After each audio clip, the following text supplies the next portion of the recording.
Skill wise বা mentally যেটা বললেন না, এটা তো ইমপ্রুভমেন্ট আছে। রিয়াদ প্রথম সিরিজ আসছেন এবং চমৎকার কাজ করছেন তিনি প্লেয়ারদের সাথে। অস্ট্রেলিয়াতে তো আর আমরা চিন্তা করতে পারবো না যে আমাদের দেশের মতন খুব ফ্রেন্ডলি, আমাদের জন্য ফ্রেন্ডলি উইকেট থাকবে। আমরা প্রায় একটা কথা বলি যে টি-20 খেলা আসলে বড় ছোট দল নাই, তো সেই হিসাবে সেই কথার সূত্র ধরেই বলতে গেলে যে আসলে সেভাবে চিন্তা করার কোনো অপশনই নাই, হালকাভাবে নেওয়া বা ওভার থিঙ্কিং করা। আমরা আমাদের প্রিপারেশন নিচ্ছি এবং সব সিরিজে যেভাবে প্রিপারেশন নিতে হয় সেভাবে আসলে প্রিপারেশন নিচ্ছি, ছেলেদেরকে রেডি করার চেষ্টা করছি যে আমরা যতটুকু আমাদের যতটুকু আসলে অ্যাবিলিটি আছে ওইটা পারফর্ম করতে পারি। হ্যাঁ, আসলে আমরা যতটুকু ইনফরমেশন নেওয়ার, যতটুকু পাওয়ার আমরা আসলে চেষ্টা করছি বিভিন্ন সোর্স থেকে, তো আমরা ওটাকে নিয়ে আমরা একটা আইডিয়া আমাদের হয়েছে। এবং আপনি যেটা বললেন যে ওদের ওইখানে কোচ একজন লিজেন্ডারি কোচ আছেন, তার কিছু পরিকল্পনা আছে, সে আসলে কীভাবে করছে, তো এগুলা ওদের পারফরমেন্সকে নিশ্চয়ই ভালো করবে। তো আমরাও আসলে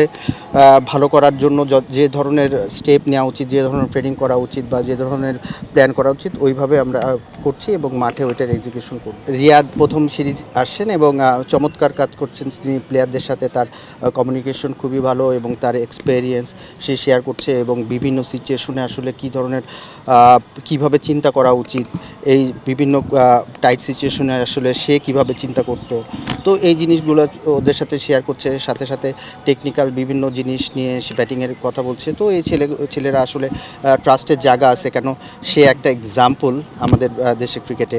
তো সে যখন তার মুখ থেকে কথা শুনে তখন ছেলেদের মধ্যে ওই ট্রাস্টটা বেশি থাকে, তো এটা আমাদের ছেলেদের খুব ভালো ইম্প্যাক্ট পড়ছে। বছরে এতগুলো খেলা একসাথে হচ্ছে এবং অনেক ছেলেদের জন্য খুব ভালো অপরচুনিটি।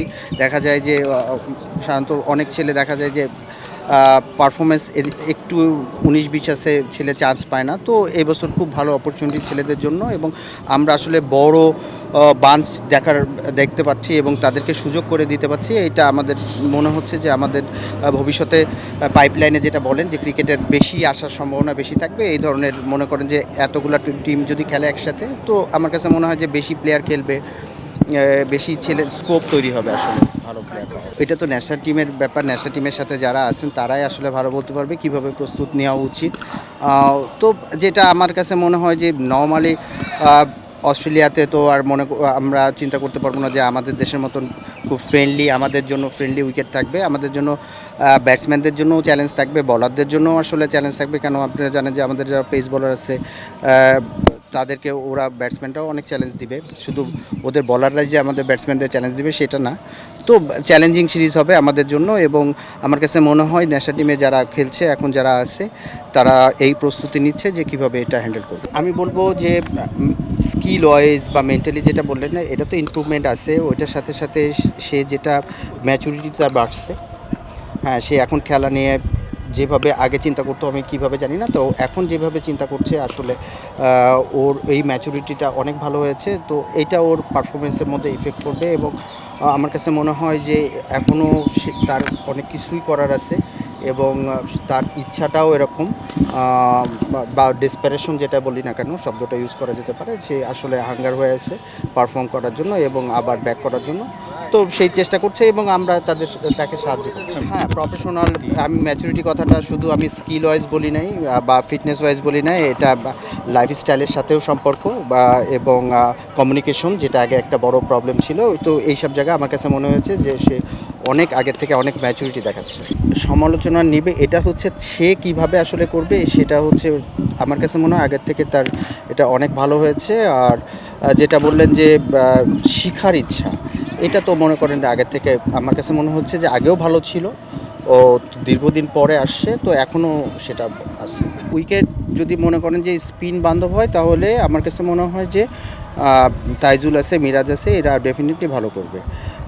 আমরা একটা ভুল করি যে আমরা সাধারণত স্পিনারদের বাইরের দেশে আমাদের স্পিনাররা কেন ভালো করছে না এইভাবে ধরি। তো আপনি যদি নাথান লায়নরা দেখেন বা যারা এখানে শার্টনাট আছে, যারা টেস্ট খেলে, আমার কাছে এটা আমার যে তারা আসলে এই উইকেটে কোন সময় থেকে অ্যাডভান্টেজ পেতে থাকে, 4th ডে 5th ডে, এবং তখন একটা টার্গেট থাকে, ব্যাটসম্যানদের প্রেশার থাকে তখন উইকেটে। এখন আমাদের দেখা যায় যে স্পিনাররা ওইখানে গেল, ফার্স্ট ইনিংসের ফার্স্ট আওয়ারের এই পরেই স্পিনার চলে আসছে, তখন তো আমি যদি ওইভাবে স্পিনারদের দেখি এবং বলি যে কেন পাচ্ছে না, তাহলে ইটস এ ভেরি ডিফিকাল্ট। কিন্তু আপনি দেখবেন যে নাথান লায়ন বা যারাই আছে না কেন, ওরা বল করে, ওরা আসলে সাকসেস ফার্স্ট ইনিংসে কত ওভার বল করে, দেখবেন যে সেকেন্ড ইনিংসে তাও একটা ক্ষেত্র তৈরি হয় যেখানে ব্যাটসম্যানরা প্রেশারে থাকে, সেখান থেকে আসলে পারফর্ম করে। তো এদেরকে যদি মনে হয় যে পেস বান্ধব উইকেট এবং স্পিনারদের যদি পারফর্ম করতে হয়, তাহলে আমাদেরও ওই জায়গাটায় ম্যাচটা নিয়ে যেতে হবে।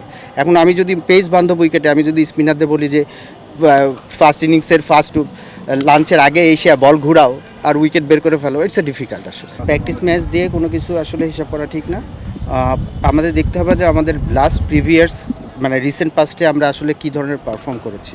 তো রিসেন্ট পাস্টের পারফরমেন্স এবং ধারাবাহিকতা যেটা আছে, তো এইটাই যদি আমরা ওখানে করতে পারি তাহলে তো বোঝাই যায় যে আগে যে আমরা খেলেছি তার থেকে অনেক ভালো আসলে আশা করছি। আসলে ও জিএসএলে ছিল, তো আসার পরে এখনও আমাদের আসার কথা আছে। তো ওর সাথে কথা বলে আমরা ডিসিশন নিব যে আসলে কালকে কতটুকু অ্যাভেলেবেল হয় খেলবে, না হলে আসলে আমরা দেখব বিকল্প।